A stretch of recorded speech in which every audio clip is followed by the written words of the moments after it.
Hello friends, कैसे हैं आप सभी लोग। आप सभी का मेरे YouTube चैनल प्रो मैकेनिकल पर बहुत बहुत स्वागत है।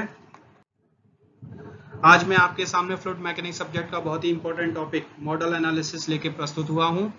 और यह जो फ्लूइड मैकेनिक सब्जेक्ट है वो हमारे mechanical engineering students, civil engineering students और केमिकल इंजीनियरिंग स्टूडेंट्स के लिए बहुत ही ज़्यादा बेनिफिशियल है। साथ ही साथ हमारे कॉम्पिटिटिव एग्जाम्स की जो साथी तैयारी कर रहे हैं, यूपीएससी, गेट, पीएसयू, एसएससी, इन सभी की, उनके लिए भी बहुत ही ज़्यादा इंपॉर्टेंट है। और BTech second year students, EMI students जो फ्लूइड मैकेनिक सब्जेक्ट के साथ करें, उनके लिए भी बहुत ही ज़्यादा इंपॉर्टेंट है। तो आइए अपना टॉपिक स्टार्ट करते हैं, मॉडल एनालिसिस। तो मॉडल एनालिसिस में सबसे पहले हम जानेंगे मॉडल और प्रोटोटाइप। मॉडल और प्रोटोटाइप होते क्या हैं।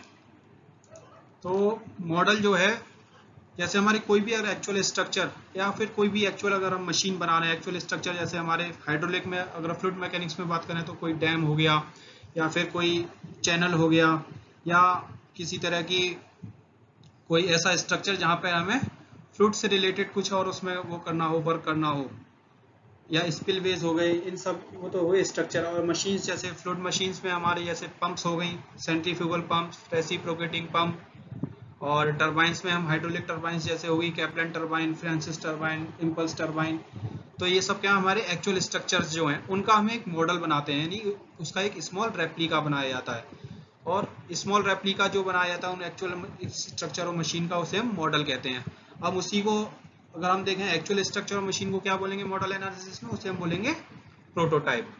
तो मॉडल हो गया हमारा जो भी एक्चुअल स्ट्रक्चर मशीन है उसका एक तरह से स्मॉल रेप्लिका, एक बिल्कुल एज इट इज उसका डुप्लीकेट हो सकता है। वो उसके एक्चुअल स्ट्रक्चर से बड़ा भी हो सकता है, उससे छोटा भी हो सकता है। वो हमारे एक्सपेरिमेंट के उस पर डिपेंड करेगा कि हमें एक्सपेरिमेंट किन कंडीशंस में और कैसे करना है। और प्रोटोटाइप होगा ये हमारी एक्चुअल स्ट्रक्चर और मशीन। तो अगर हम इसी मॉडल का अगर हम स्टडी करें, जो हमारी मशीन्स और स्ट्रक्चर्स हैं उनकी मॉडल बना के स्टडी करें, तो उसे हम बोलते हैं मॉडल एनालिसिस। और मॉडल एनालिसिस के बहुत सारे एडवांटेजेस भी होते हैं। उनमें सबसे बड़ा एडवांटेजेस है कि हम कोई भी एक्चुअल स्ट्रक्चर बनाए बिना पहले हम उसकी परफॉर्मेंस को प्रेडिक्ट कर सकते हैं आसानी से।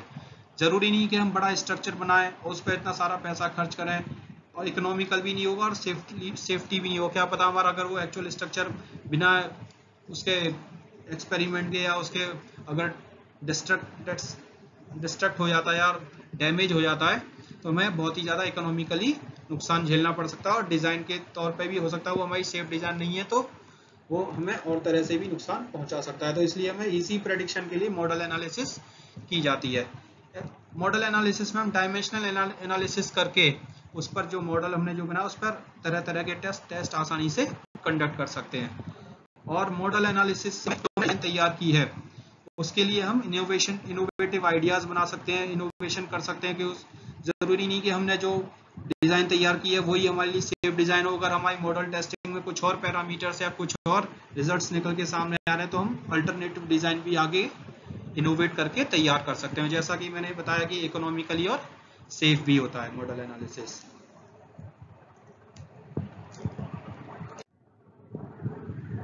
अब हम मॉडल एनालिसिस में सबसे पहले आता है सिमिलिट्यूड या सिमिलैरिटीज। सिमिलैरिटीज अगर हम बात करें, एक है मॉडल और एक है प्रोटोटाइप।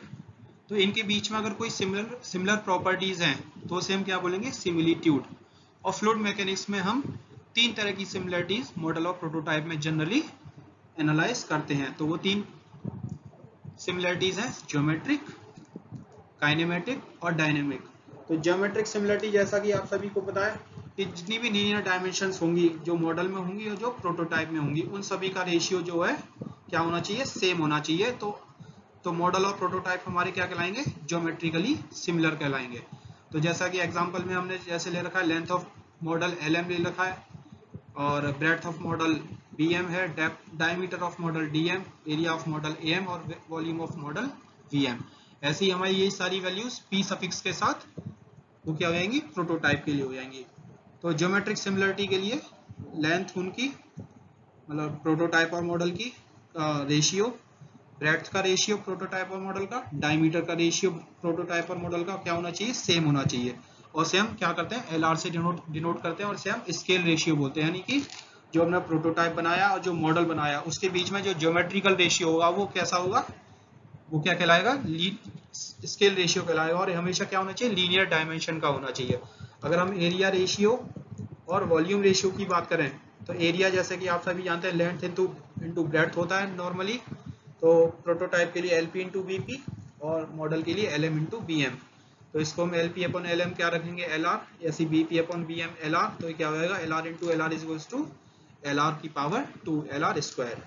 ऐसे ही वॉल्यूम का क्या होगा, VP अपॉन VM, तो वॉल्यूम का रेशियो हमारा इसी तरह से कैलकुलेट करने पे क्या निकल आएगा, LR की पावर 3 यानी कि LR का क्यूब।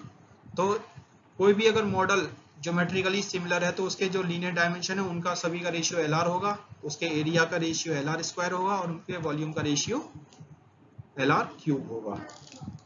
अब हम नेक्स्ट सिमिलरिटी की देखें, तो नेक्स्ट सिमिलरिटी आती है काइनेमेटिक सिमिलरिटी। आपको पता है कि काइनेमेटिक्स जो है मैकेनिक्स की ऐसी ब्रांच है जो कि पार्टिकल की मोशन को स्टडी करती है without considering the dynamic forces acting on it. यानी कि कोई भी डायनेमिक फोर्स उस पर अगर एक्ट कर रहा है तो उसको बिना कंसीडर किए उसकी और जो एनालिसिस हो सकती है, चाहे उसकी वेलोसिटी एनालिसिस हो गई, एक्सीलरेशन एनालिसिस हो गई, उसे हम काइनेमेटिक्स कहते हैं। तो ऐसी हम अगर हम टर्म की बात करें काइनेमेटिक सिमिलरिटी, तो हम यहाँ पे बात करेंगे वेलोसिटी और एक्सीलरेशन के रेशियोज की। तो मॉडल पे और अगर हमने कोई पॉइंट सेलेक्ट करे हैं उस पर हमारी अगर वेलोसिटी और एक्सीलरेशन हमने लिए हैं तो उसका रेशियो और प्रोटोटाइप पर उसी करस्पॉन्डिंग पॉइंट पर उनके वेलोसिटी और एक्सीलरेशन के रेशियो क्या होने चाहिए, इक्वल होने चाहिए। किसके लिए, काइनेमेटिक सिमिलरिटी के। ये तो हुई मैग्नीट्यूड की बात, साथ ही साथ उनकी डायमेंशन, उनकी जो डायरेक्शंस हैं वो भी कैसी होनी चाहिए, पैरेलल या सेम होनी चाहिए। तो हमने जैसे कंसीडर किया VM जो है velocity of fluid in model है एट स्पेसिफिक पॉइंट, ऐसी AM जो एक्सीलरेशन ऑफ फ्लूइड है मॉडल में एट अ स्पेसिफिक पॉइंट, और VP और AP सफिक्स P के साथ प्रोटोटाइप के लिए वैल्यूज हो गई और उसी पॉइंट्स पर उसी करस्पॉन्डिंग पॉइंट जो पॉइंट हमने सेलेक्ट किया है। तो काइनेमेटिक सिमिलरिटी के लिए VP upon VM is equals to क्या होना चाहिए, VR यानी कि वेलोसिटी रेशियो, ऐसी AP upon AM is equals to AR that is acceleration ratio. तो काइनेमेटिक सिमिलरिटी के लिए ये दो इंपॉर्टेंट कंडीशन होगी। अब हम चलते हैं डायनेमिक सिमिलरिटी की तरफ। डायनेमिक्स जैसा कि मैकेनिक्स की वो ब्रांच जो कि पार्टिकल के मोशंस को स्टडी करती है with the analysis of with considering the dynamic forces acting on them। तो यहाँ पर हम फोर्सेस भी आप कंसीडर करेंगे। तो डायनेमिक सिमिलरिटी के लिए फ्लूइड मैकेनिक्स में जो फोर्सेस, फ्लूइड मैकेनिक्स में अगर कोई मूविंग फ्लूइड है तो उस पर लगने वाले फोर्सेस को हम यहाँ पर स्टडी करेंगे।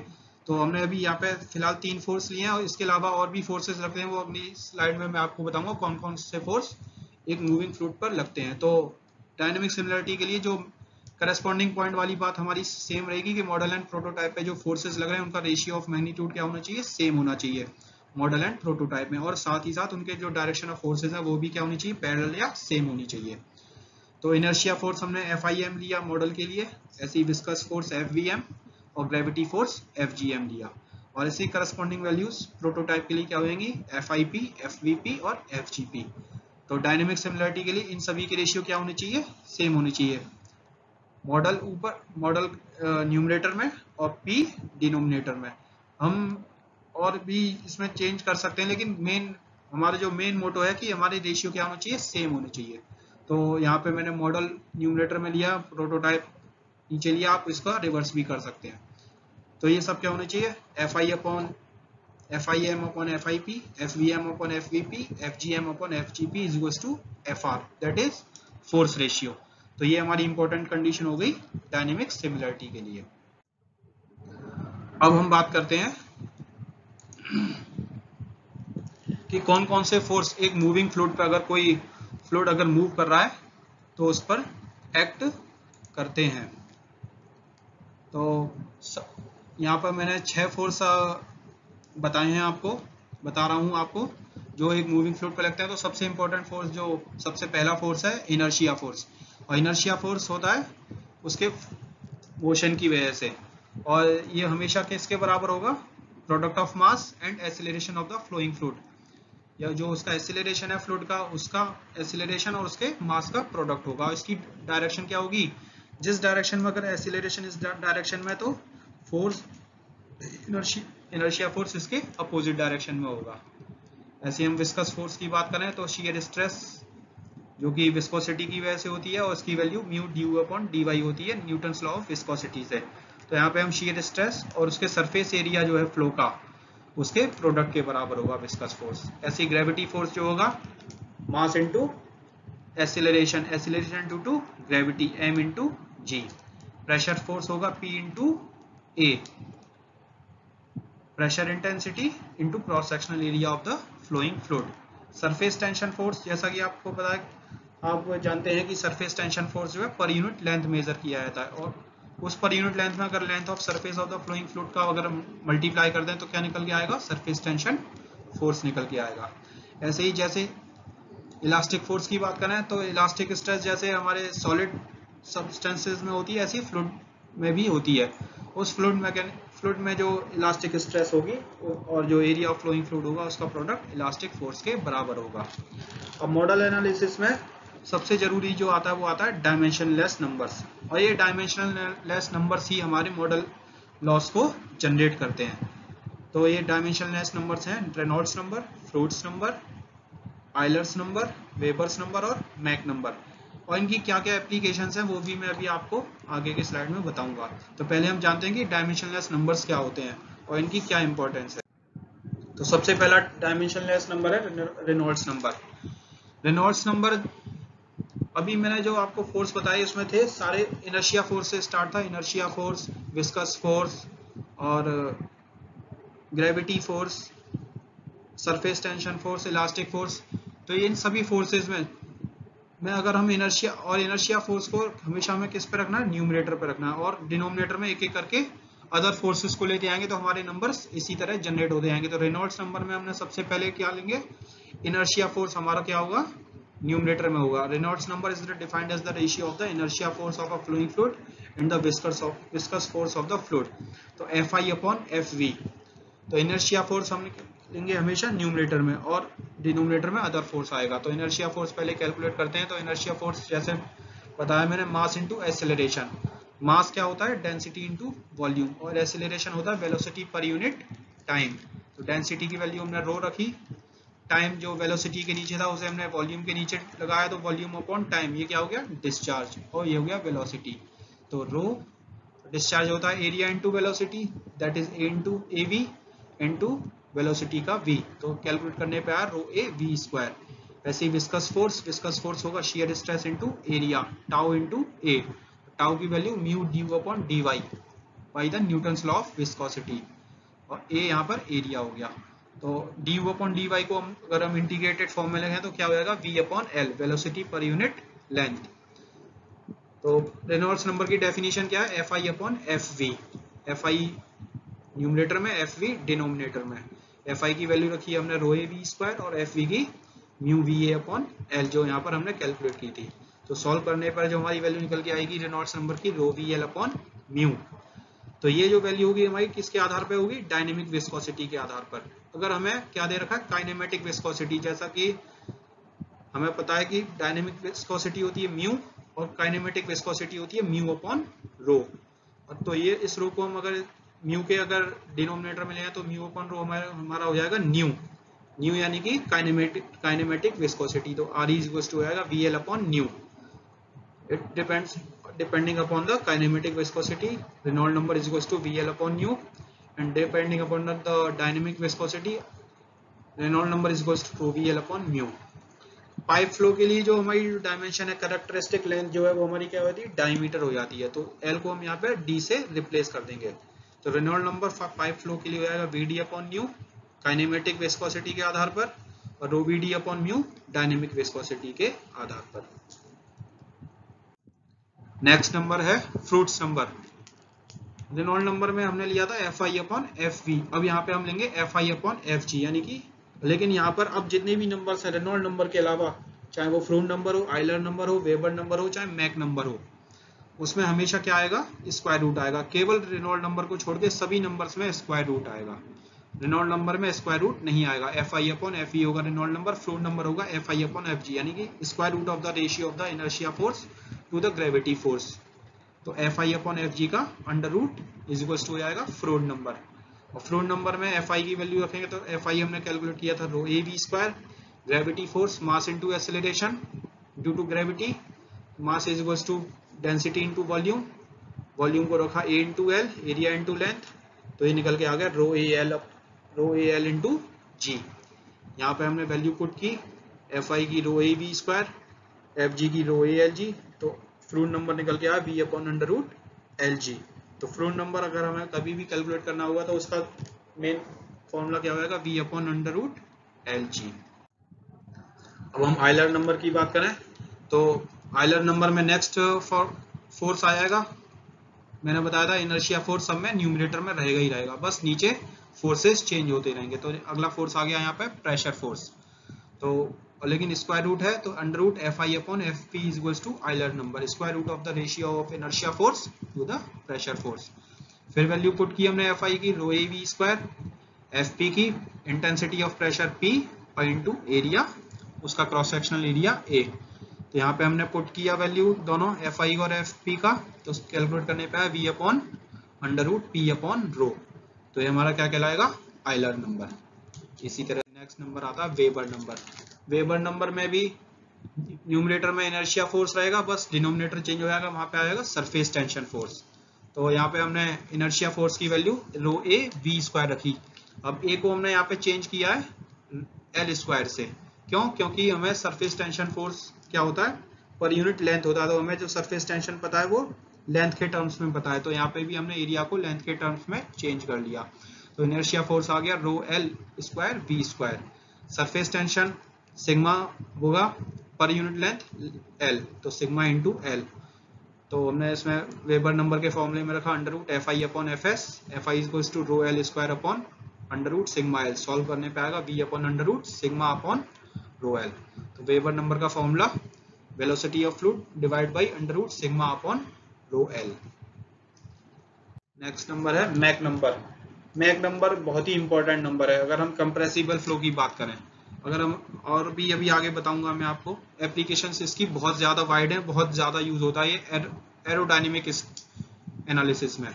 फिलहाल हम मैक नंबर देखते हैं। मैक नंबर भी क्या होगा, न्यूमरेटर में इनर्शिया फोर्स और डिनोमिनेटर में इलास्टिक फोर्स आ जाएगा, और under root F I upon F E is equal to होगा मैक नंबर, इसे हम एम से डिनोट करते हैं। सिमिलरली यहाँ पे हमने इनर्शिया फोर्स की वैल्यू रो एल स्क्वायर रखी, इलास्टिक स्ट्रेस की elastic force equal to elastic stress into area. Elastic stress यहाँ पे क्या होगा, बल्क मॉडुलस होगा।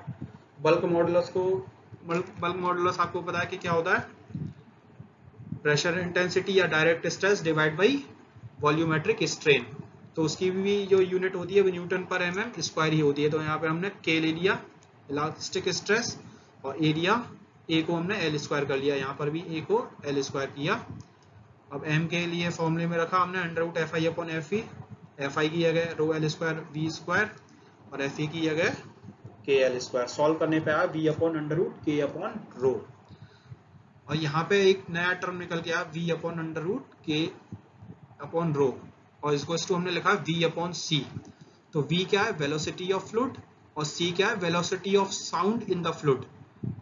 तो यहाँ पे आप देख सकते हैं कि दो पैरामीटर निकल के आए हैं, एक तो हमारा v निकल के आया कि जिस वेलोसिटी से फ्लूइड मूव कर रहा है, और दूसरा जो अंडर रूट के अपॉन रो निकल के आया वो निकल के आया है velocity of sound in the fluid.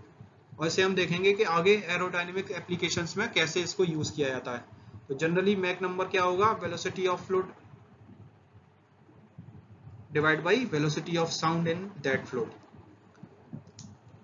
So we come up to the modal analysis. Model analysis में जो हम अब पढ़ेंगे वो क्या पढ़ेंगे, मॉडल लॉज, या जिसे हम एक तरह से बोल सकते हैं सिमिलरिटी लॉज। तो मॉडल एंड प्रोटोटाइप की मॉडल एनालिसिस के लिए मॉडल लॉज का जानना बहुत ही ज्यादा जरूरी है। इनको बिना जाने हम किसी भी मॉडल की एनालिसिस नहीं कर सकते हैं। तो यहाँ पे हम मॉडल और प्रोटोटाइप के लिए क्या देखेंगे, डायनेमिक सिमिलरिटी देखेंगे। और डायनेमिक सिमिलरिटी जब ही होगी कि हमारे जो फोर्सेस लग रहे हैं मोशन, उसके फ्लूइड के मोशन पर, और वहाँ पे कौन कौन से फोर्सेस डोमिनेंट हैं, उसके आधार पर हमारे मॉडल लॉज निकल के आते हैं। जैसे कि अगर हमारा फ्लूइड में विस्कस फोर्स अगर डोमिनेंट है तो रेनॉल्ड नंबर निकल के आएगा, अगर ग्रेविटी फोर्स डोमिनेंट है तो फ्लूइड नंबर निकल के आएगा, अगर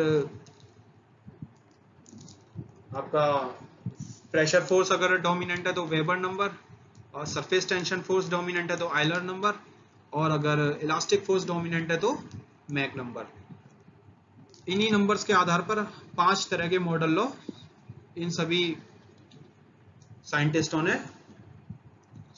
और इंजीनियर्स ने दिए हैं, जो कि हम मॉडल एनालिसिस में यूज करते हैं फ्लूइड मैकेनिक्स के लिए जनरली। तो स्टार्ट करते हैं रेनॉल्ड्स मॉडल। तो जो मॉडल्स रेनॉल्ड नंबर के आधार पर डिजाइन किए जाते हैं उनके लिए हम रेनॉल्ड मॉडल लॉ अप्लाई करते हैं। अब यहाँ देखते हैं हम रेनॉल्ड मॉडल लॉ के क्या क्या एप्लीकेशंस हैं। जैसा कि मैंने सबसे पहले बताया, रेनॉल्ड्स नंबर्स में पाइप फ्लो के लिए इसे सबसे ज़्यादा यूज़ किया जाता है। और रेनॉल्ड नंबर जो है हमारे लेमिनार फ्लूइड के लेमिनार फ्लो और टर्बुलेंट फ्लो को डिस्टिंग्विश करता है।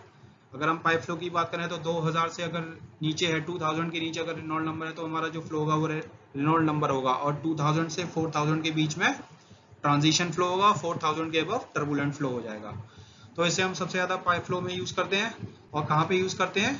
जहां पर विस्कस फोर्स की वजह से रेजिस्टेंस बॉडीज को एक्सपीरियंस करना पड़ता है, जैसे कि सबमरीन्स, यानी कि पनडुब्बी में, एयरप्लेन्स में, और फुली इमर्स बॉडीज, जहां पर बॉडीज का मोशन या फ्लूइड का मोशन कैसा हो रहा है, बॉडीज को पूरी तरह इमर्स करके हो रहा है, वहां पर हम रेनॉल्ड्स मॉडल लॉ का यूज करते हैं। तो रेनॉल्ड नंबर में हमने देखा था क्या होता है, F I upon F V होता है। तो जहां पर विस्कस फोर्सेस प्रीडोमिनेंट होंगे वहां पर रेनॉल्ड मॉडल लॉ को अप्लाई किया जाएगा। और रेनॉल्ड मॉडल लॉ का जो स्टेटमेंट है वो सेम यही है कि मॉडल के लिए जो रेनॉल्ड नंबर हमने निकाला है वो प्रोटोटाइप के लिए मस्ट बी क्या होना चाहिए, इक्वल होना ही चाहिए, तभी रेनॉल्ड मॉडल लॉ सेटिस्फाई होगा, नहीं तो नहीं होगा। तो जहां पर भी विस्कस फोर्सेस हमारे डोमिनेंट होंगे तो वहां पे हम रेनॉल्ड मॉडल लॉ यूज करेंगे। और रेनॉल्ड मॉडल लॉ कहता है कि रेनॉल्ड नंबर मॉडल के लिए और प्रोटोटाइप के लिए क्या होना चाहिए, सेम होना चाहिए। तो REM is equals to REP। तो REM के लिए हमने बताया था रेनॉल्ड नंबर क्या था, रो VL अपॉन म्यू। तो यहाँ पे मॉडल के लिए सारे सफिक्स क्या हो जाएंगे, m हो जाएंगे। तो रो m density of the fluid in model, velocity of fluid in model, length of model and viscosity of fluid in model. और ऐसे ही सारे यहाँ पर क्या हो जाएगा, रो VL upon mu p suffix के साथ प्रोटोटाइप के लिए हो जाएंगे। तो ये दोनों इक्वल होंगे। तो इसको अगर मैं डिनोमिनेटर में ले जाऊँ तो ये क्या होगी, वैल्यू 1 हो जाएगी।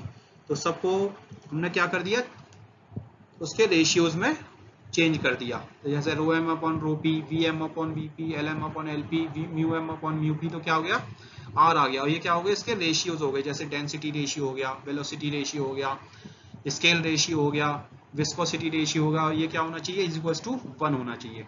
तो ये रेनॉल्ड मॉडल लॉ का स्टेटमेंट हो गया। तो मेन स्टेटमेंट यही है कि रेनॉल्ड नंबर मॉडल के लिए और प्रोटोटाइप के लिए क्या होना चाहिए, मस्ट बी इक्वल होना चाहिए, यानी कि सेम होना चाहिए। और इसका रेशियो, अगर हम रेशियो के टर्म्स में बात करें तो Reynold number for model divide by Reynold number for prototype must be equal to unity.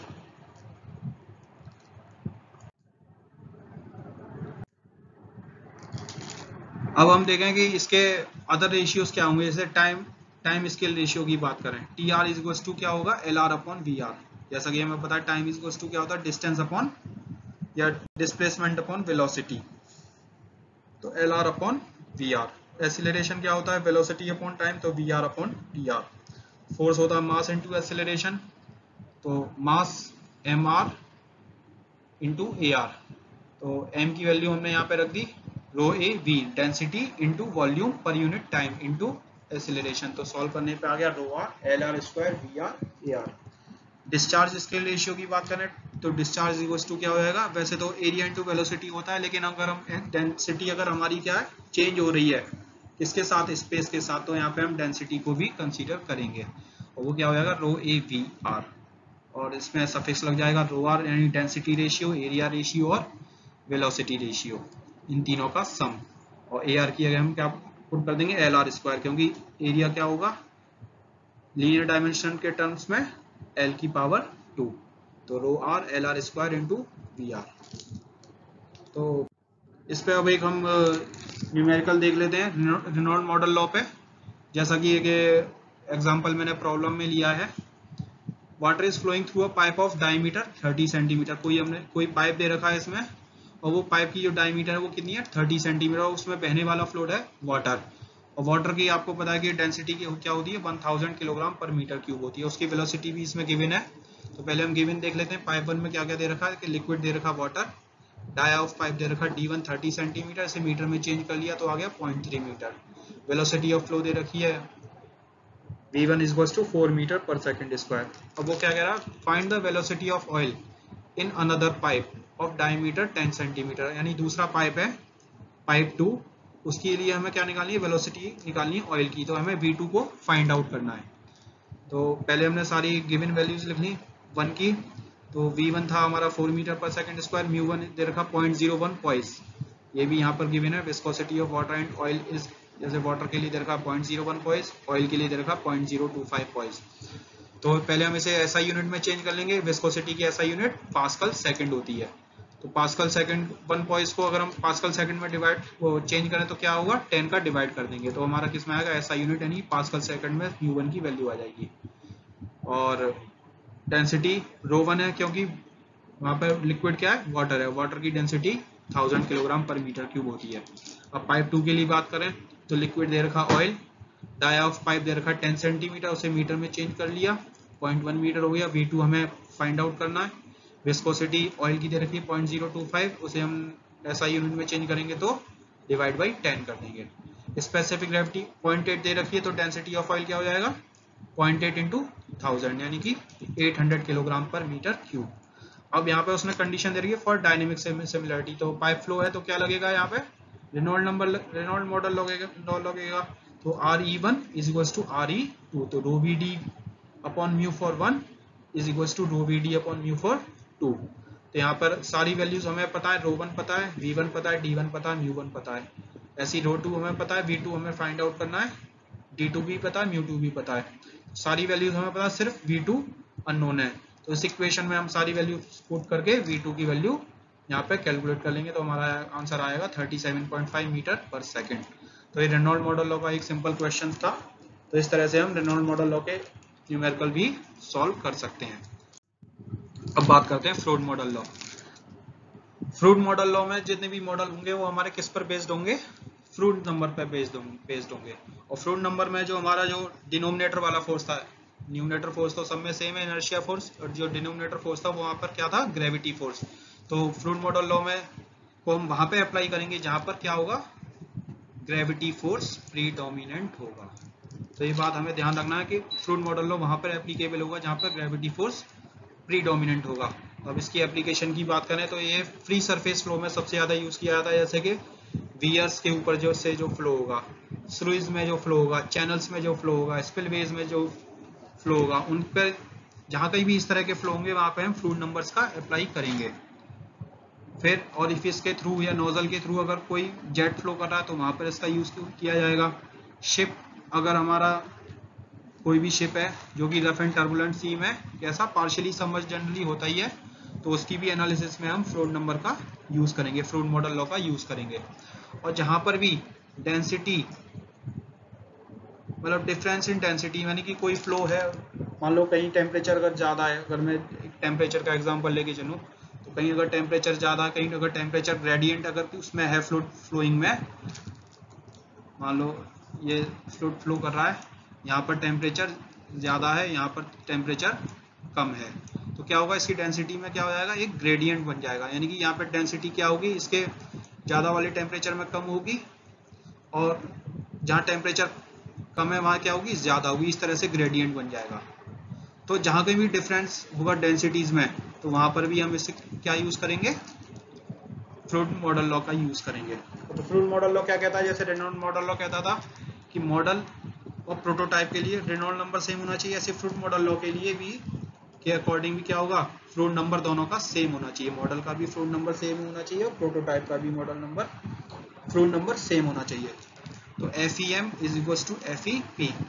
Fluid number का फॉर्मूला था V upon under root GL, तो हमने मॉडल के लिए रख दिया VM upon under root GM into LM, ऐसे VP upon GP into LP।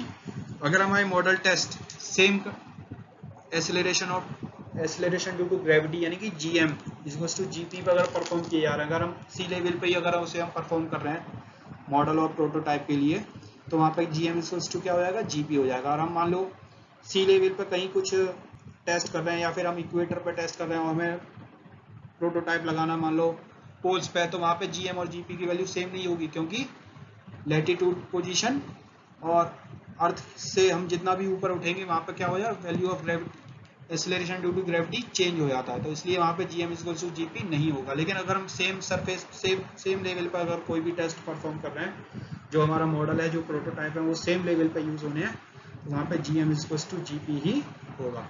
तो यहाँ पे हमने generally GM equals to GP अगर हम लेते ही हैं जनरली, तो जीएम से जीपी कैंसिल हो जाएगा, तो ये निकल के आएगा V M upon under root L M is equals to V P upon under root L P for Froude model law. तो यहाँ पे हम इसको थोड़ा फिगर आउट करते हैं, V P upon V M is equals to under root L P upon L M. तो L P upon L M था हमारा क्या, स्केल रेशियो, कैसा, डायमेंशन स्केल रेशियो। तो वीपी अपॉन वीएम यानी कि वेलोसिटी स्केल रेशियो क्या होगा, अंडर रूट होगा किसका, डायमेंशन के स्केल रेशियो का। VP upon VM is equals to velocity scale ratio is equals to VR is equals to under root of scale ratio for length. अब हम other ratios की बात करें फ्लूइड लॉ में, तो स्केल रेशियो फॉर टाइम, तो time होता है लेंथ अपॉन वेलोसिटी, तो T R is equals to यानी कि time ratio TP upon TM for prototype ऊपर न्यूमरेटर में और मॉडल डिनोमिनेटर में। यहाँ पर वैल्यू हमने पुट की, सॉल्व करने पे क्या आएगा, L P upon L M into V M upon V P. अभी हमने V P upon V M क्या निकाला था, अंडर रूट एल आर, तो यहाँ पे पुट किया तो टाइम रेशियो क्या निकल गया, अंडर रूट एल आर। ऐसी एसिलेरेशन की बात करें तो एसिलेरेशन होता है वेलोसिटी पर यूनिट टाइम, तो यहाँ पे हमने इसको पुट किया V R upon T R, तो वी आर था हमारा under root L R, T R भी अंडर रूट एल आर निकल के आया, तो acceleration ratio fluid model law के केस में क्या होगा, हमेशा 1 हो जाएगा। डिस्चार्ज की बात करें तो discharge equals to area into velocity, तो एरिया होगा एल स्क्वायर, वेलोसिटी होगा लेंथ पर यूनिट टाइम, तो क्या आएगा एल क्यू अपॉन टी। अब हम यहाँ पर सफिक्स आर रख दें, यानी कि डिस्चार्ज रेशियो की बात करें तो L are Q divide by T R. T are था अंडर रूट एल आर, यहाँ पे वैल्यू पुट कर दी तो डिस्चार्ज रेशियो 2.5। तो फ्लूइड मॉडल लॉ के केस में डिस्चार्ज रेशियो स्केल रेशियो की पावर 2.5 होगा।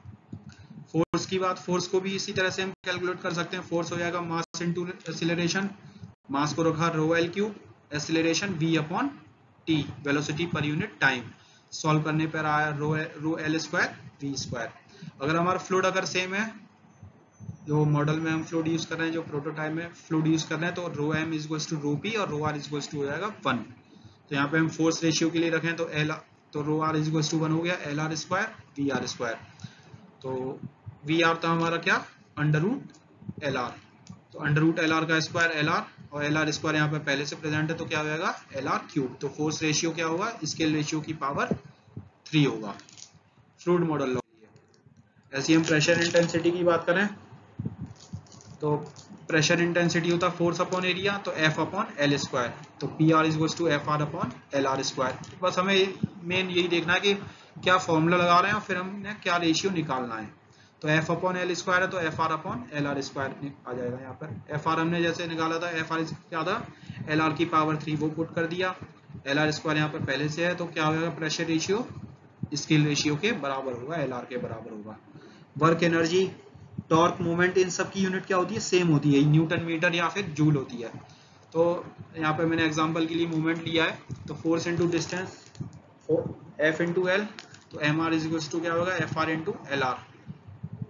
तो एफ आर क्या था, स्केल रेशियो की पावर 3, तो एल आर क्यूब, और एल आर यहाँ पे पहले से तो एल आर की पावर 4, तो यानी कि वर्क एनर्जी टॉर्क मूवमेंट का जो रेशियो होगा मॉडल और प्रोटोटाइप में क्या होगा, एल आर की पावर 4 हो जाएगा।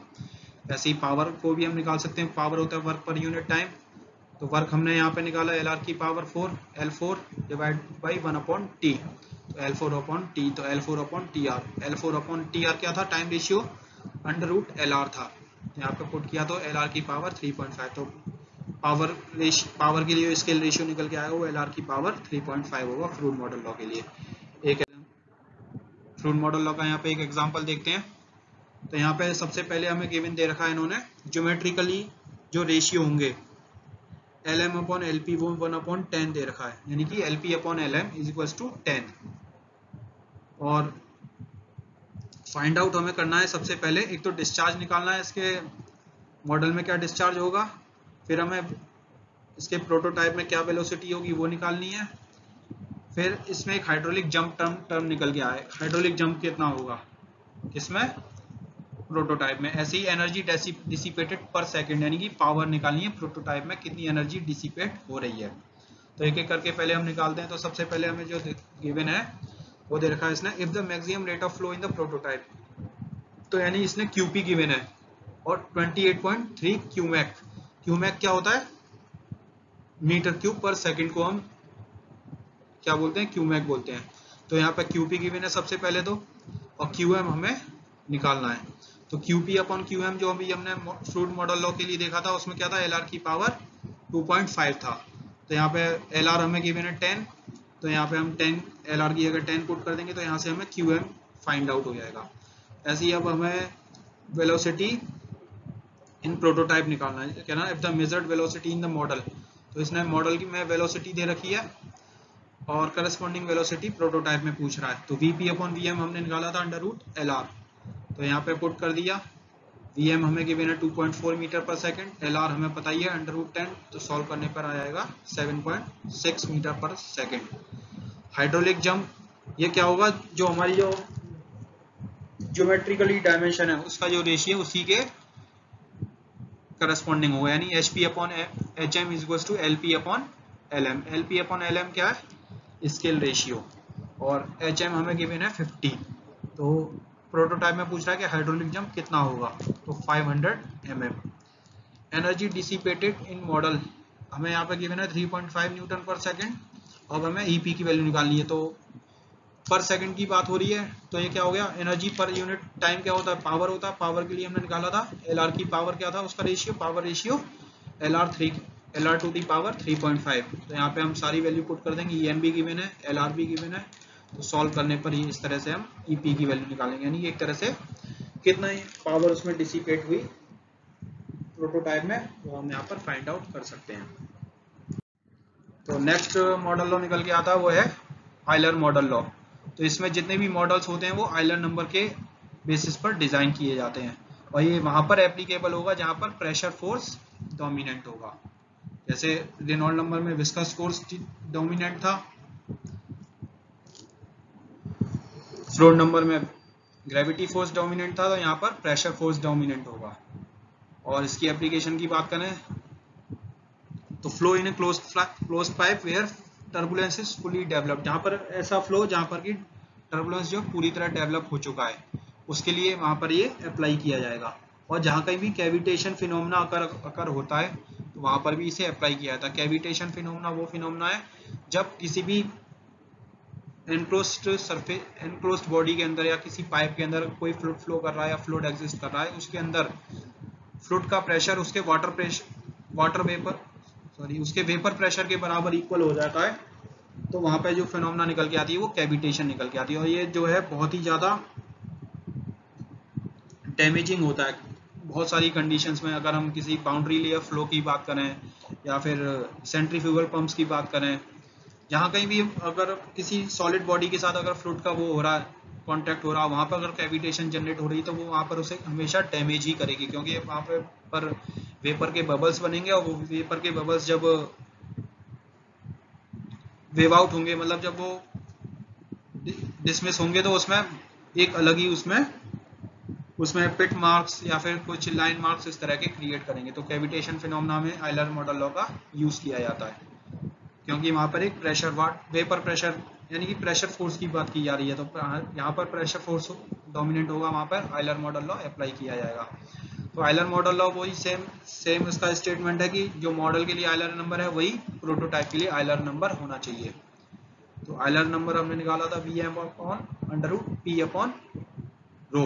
तो मॉडल के लिए हो जाएगा Vm upon under root PM upon rho M, Vp upon under root PP upon rho P।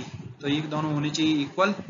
Same यहाँ पे अगर हमने मॉडल में और प्रोटोटाइप में सेम अगर फ्लूइड यूज किए तो रो M इक्वल टू क्या होगा, रो P होगा। तो जब rho M equal to rho P होगा तो Vm upon under root PM equal to Vp upon PP। ये आयलर मॉडल लॉ के लिए सेटिस्फाई होना चाहिए। अब हम वेबर मॉडल लॉ के लिए बात करें तो जहां पर सरफेस टेंशन फोर्स डोमिनेंट होगा तो वहां पर वेबर मॉडल लॉ हम अप्लाई करेंगे।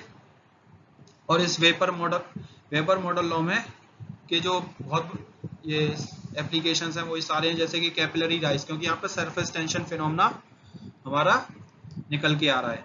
और सरफेस टेंशन फिनोमेना आपको हम सब जानते हैं कि कैपिलरिटी में सबसे ज़्यादा डोमिनेट करता है।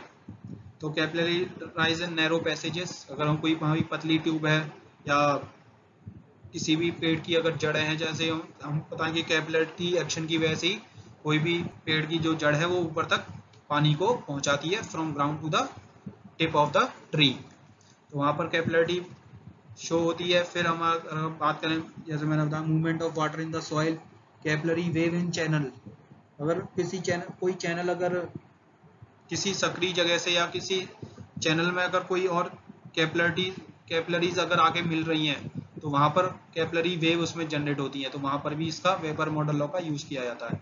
और अगर flow over wear for small head, किसी वियर के ऊपर अगर फ्लो हो रहा है स्मॉल हेड के लिए, तो वहाँ पर भी वेबर मॉडल लॉ यूज किया जाएगा, क्योंकि यहाँ पर सरफेस टेंशन फोर्स डोमिनेंट हो जाएगा इसलिए। तो वेबर मॉडल लॉ भी वही कहता है कि मॉडल के लिए वेबर नंबर और प्रोटोटाइप के लिए वेबर नंबर क्या होनी चाहिए, इक्वल होना चाहिए। तो यहाँ पे हमने पुट किया Vm upon under root sigma upon rho L, ऐसी Vp upon under root sigma upon sigma P upon Pp Lp, तो rho M is was rho P, अगर फ्लूइड हमने सेम लिया तो Vm upon under root sigma Lm divide by Vp upon under root sigma Lp, ये Weber model law के लिए satisfy होना चाहिए। मैक मॉडल लॉ बहुत ही ज़्यादा इंपॉर्टेंट है हमारे उन एप्लीकेशंस में जहाँ पर कि इलास्टिक फोर्स यानी कि इलास्टिक कंप्रेशन डोमिनेंट हो जाता है।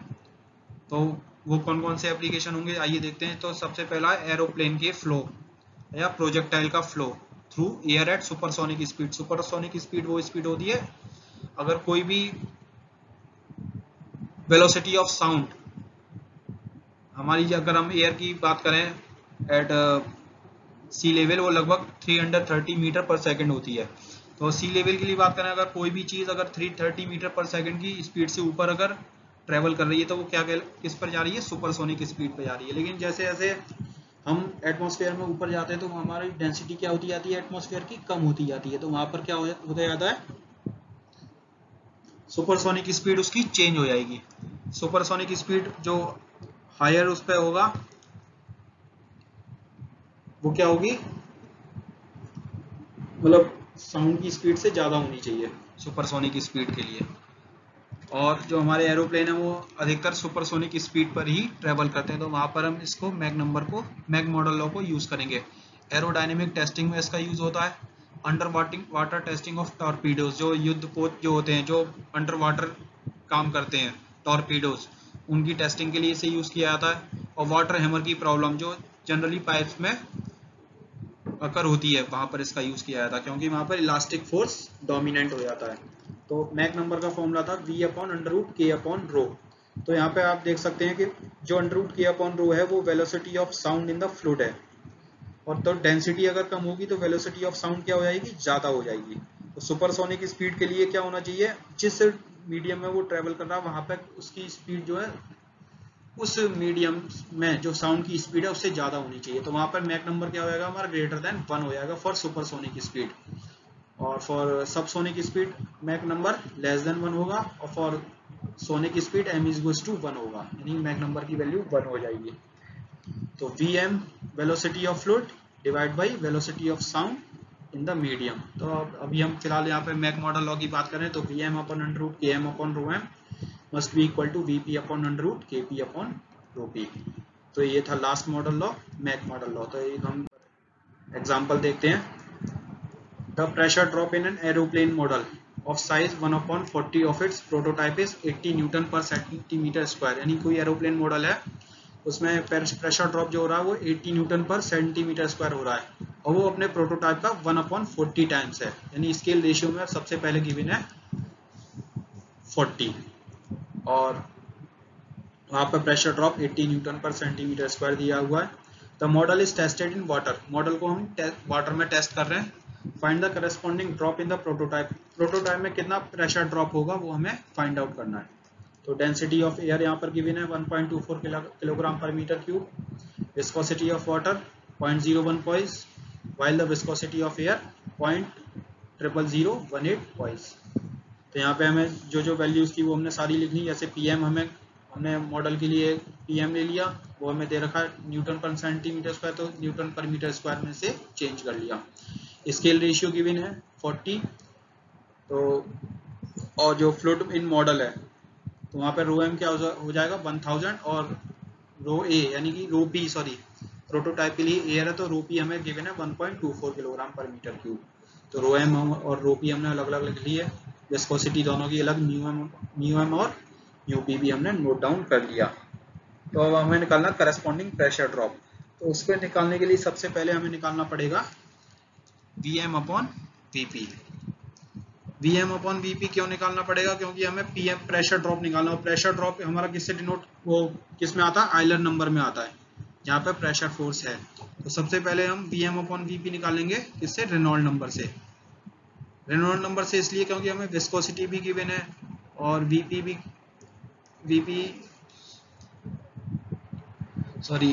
दोनों की डेंसिटीज गिवन है, रो एम और रो पी, और एल एम और एल पी का रेशियो भी हमें पता है। तो यहाँ से हम V M upon V P निकालेंगे, और V M upon V P हमें आयलर नंबर के लिए चाहिए। तो पहले हम V M upon V P Reynold number law से निकाल लेंगे। तो V M is equals to, जो निकल के आएगा हमारे Reynold number for model is equals to Reynold number for prototype. Calculate करने पे V M upon V P इतनी वैल्यू निकल के आएगी 2.755।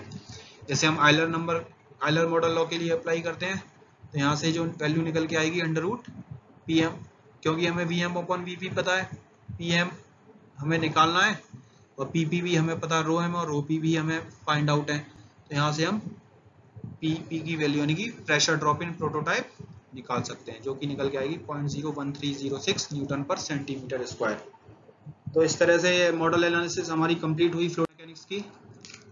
तो साथियों, मेरे इस YouTube चैनल को लाइक, शेयर और सब्सक्राइब जरूर करें, और जो भी टॉपिक आपको मैकेनिकल इंजीनियरिंग से या फिर जो ऐसा टॉपिक जो आपको नहीं समझ में आ रहा है इंजीनियरिंग स्ट्रीम से रिलेटेड, वो आप मेरे कमेंट बॉक्स में लिख के दे सकते हैं, जिस पर कि मैं आगे वीडियो बना के आपके साथ शेयर कर सकूं। इसी तरह से मेरे चैनल को लाइक, शेयर और सब्सक्राइब करते रहें। आपका बहुत बहुत धन्यवाद।